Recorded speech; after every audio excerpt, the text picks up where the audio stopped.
हिमाचल प्रदेश में सरकार के द्वारा विभिन्न पदों पर मल्टीटास्क वर्करों की नियुक्ति की गई है ताकि यहाँ पर बेरोजगारों को भी रोजगार मिल सके। लेकिन अब मल्टीटास्क कर्मी ने भी प्रदेश कांग्रेस सरकार से आग्रह किया है कि उन्हें डेली बेस पर नियुक्त किया जाए ताकि इससे उन्हें काफी राहत मिल सके। मल्टीटास्क वर्कर यूनियन ने इस बारे प्रदेश सरकार को भी ज्ञापन भेजा है। मल्टीटास्क वर्कर यूनियन के अध्यक्ष शेर सिंह ने बताया कि पूरे प्रदेश में हजारों मल्टीटास्क कर्मी कार्यरत हैं। उन्हें जो 4500 रुपए का मानदेय दिया जा रहा है, इससे उनका घर का खर्च बिल्कुल भी नहीं चल पा रहा है। 4500 वर्कर्स लगे हैं मल्टीटास्क वर्कर, तो हमारा मानदेय तो बहुत ही कम है 4500, जिससे हमारा घर का खर्चा भी नहीं चल रहा है।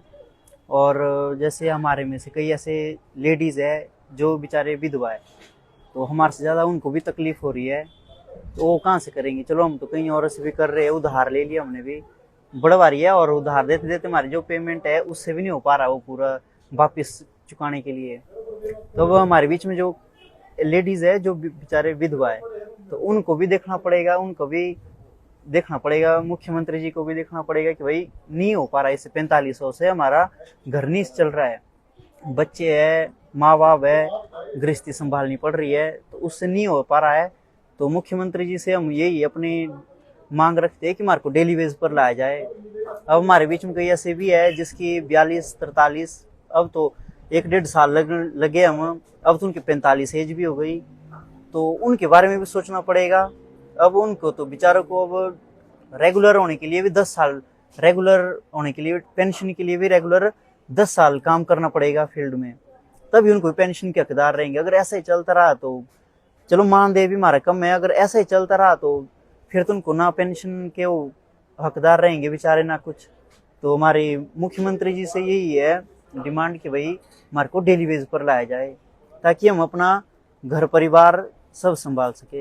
हमने देखो हमें 2022 से लगे हुए हम, तो उसमें हमें 4500 का मानदेय दिया जा रहा था, और 2023 में भी हमें सरकार ने एक जो 500 का मानदेय बढ़ाया था वो आज तक मिला नहीं हमें।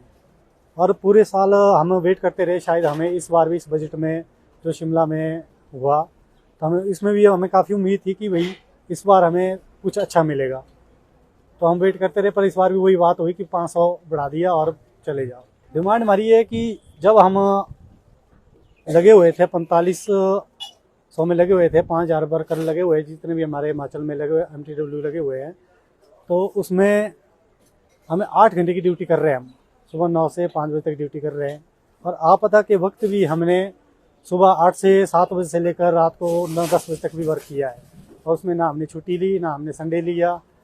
तो फिर भी हमें उम्मीद थी कि शायद हमें इतना वर्क करते हुए और हमें कुछ ना कुछ आज इस बार हमें जो अच्छी एक कम से कम, जो कि हमारे PWD मिनिस्टर साहब भी कहते थे कि इनका मानदेय बहुत कम है और कम से कम इनका जो है 300 रुपये होना चाहिए, तो हमें चाहते थे कि शायद हमें इस बार 300-350 तक मिल जाएगा, तो वो भी नहीं मिला। तो इस बार निराशा हाथ लगी। रणनीति अभी तो देख रहे हैं, अभी तो हम मीडिया के आपके आधार पर हम अपनी मांगे रख रहे हैं कि हमें जो वर्क है हम कर रहे हैं, और कम से कम हमें 350 जो 400 अगर सरकारी दिहाड़ी दिया जाए वो हमारे लिए सबके लिए बहुत अच्छा होगा। पॉलिसी के लिए मांग कर रहे हैं, बट हमें वो है जो हम 8 घंटे ड्यूटी कर रहे हैं, हमें वो चाहिए, हमें वो हक चाहिए, ना कि हमें कोई 40-50 हज़ार मांग रहे हैं। जब भी हम बात करते हैं CM साहब से, PWD मिनिस्टर से, हमें आपदा का नाम दिया जाता है कि आपदा का टाइम हुआ, इस तरह से बजट जो नहीं है। तो हम ये चाहते हैं कि हमें कोई ज़्यादा नहीं मांग रहा है, जो सरकारी दिहाड़ी जो घोषित अभी की हुई है, हम उस आधार पर अपने मांग कर रहे हैं। लाइफ टाइम्स टीवी के लिए कुल्लू से मनीष ठाकुर की रिपोर्ट। त्योहार के इस सुहाने सीजन में गोयल मोटर्स नेटवर्क की सोलन और शिमला स्थित नेक्सा शोरूम में पाई इंडिया की सबसे पसंदीदा गाड़ियों पर खास ऑफर। इग्निस, बिलेनो, फ्रॉन्स, जिम्नी और ग्रैंड विटारा जैसी शानदार गाड़ियों को खरीदने का साल का सबसे बेहतर वक्त। नेक्सा का खास ब्लैक एडिशन उपलब्ध है। सभी तरह की गाड़ियों से एक्सचेंज और अपग्रेड ऑफर भी। तो देर किस बात की, आज ही सोलन या शिमला में गोयल मोटर्स के नेक्सा शोरूम में पधारे और पाएं कार खरीदारी का एक कभी ना भूलने वाला सुखद अनुभव।